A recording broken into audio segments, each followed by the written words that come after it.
Bokaro airport के परिचालन को लेकर राजनीति जोरों से चल रही है। हवाई उड़ान का सपना संजो रखने वाले बोकारो वासियों का जन दबाव भी लगातार बढ़ता जा रहा है।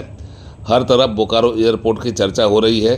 अलग अलग दल के लोग और नेता भी एयरपोर्ट के मुद्दे को लेकर अपनी अपनी चाल चलने में लगे हैं। कोई दिल्ली जा रहा है, कोई रांची जा रहा है, तो कोई स्थानीय स्तर पर प्रशासन से मिल रहा है। सबकी ओर से एक ही पहल हो रही है, एयरपोर्ट चालू हो, जल्दी चालू हो।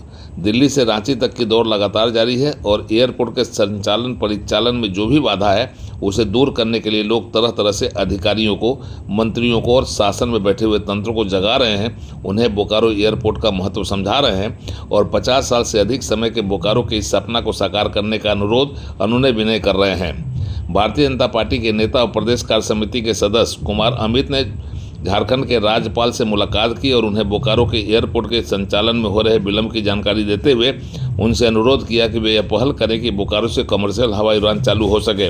कुमार अमित ने राज्यपाल संतोष गंगवार को ज्ञापन देकर यह मांग की है कि यह व्यवस्था बनाई जाए कि अंतर धार्मिक विवाह में उपायुक्त की अनुमति लेना कानूनन बाध्यकारी हो। उन्होंने नल जल, सिंचाई, कब्रिस्तानों की घेराबंदी, नगर निकाय चुनाव, नए प्रखंड की भी पहल की मांग की है। होमगार्ड के जवानों का भी उन्होंने मुद्दा उठाया। झारखंड के राज्यपाल संतोष गंगवार से मिलने राजभवन पहुंचे कुमार अमित ने बोकारो एयरपोर्ट का परिचालन प्रारंभ करने सहित जनहित से जुड़ी 11 सूत्री मांग पत्र भी दिया है। एयरपोर्ट के परिचालन के लिए झारखंड सरकार पर उदासीन रहने का भी आरोप लगाया गया है।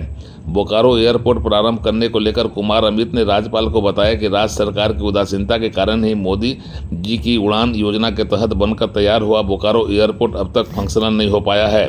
उन्होंने एयरपोर्ट के मार्ग में जो कठिनाइयां हैं उसे भी विस्तार से बताया।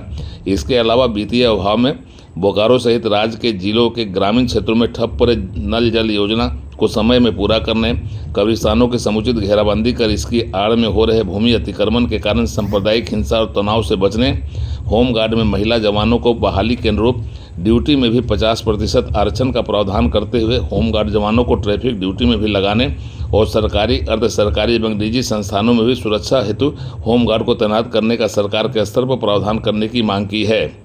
उन्होंने अंतर धार्मिक विवाहों में जिलाधिकारी की अनुमति का प्रावधान करने, नगर निकाय चुनाव शीघ्र कराने, बोकारो में सेल से विस्थापित हुए 20 गांवों को पंचायत का दर्जा देने, राज्य में पिंडराजोरा सहित अन्य नए प्रखंड बनाने, 50 प्रखंड के पंचायतों में इजरी नदी से नहर निकालकर घटियाली, सोनाबाद, चाकुलिया, सुनता आदि पंचायतों में कृषि हेतु सिंचाई की समुचित व्यवस्था करने, बोकारो में ठेका मजदूरों के लिए ESI हॉस्पिटल बनाने आदि की भी मांग की है।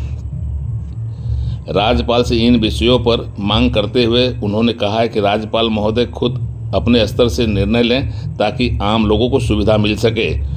उनका मानना है कि राज्यपाल ने उन्हें भरोसा दिया है कि समुचित कदम उठाया जाएगा।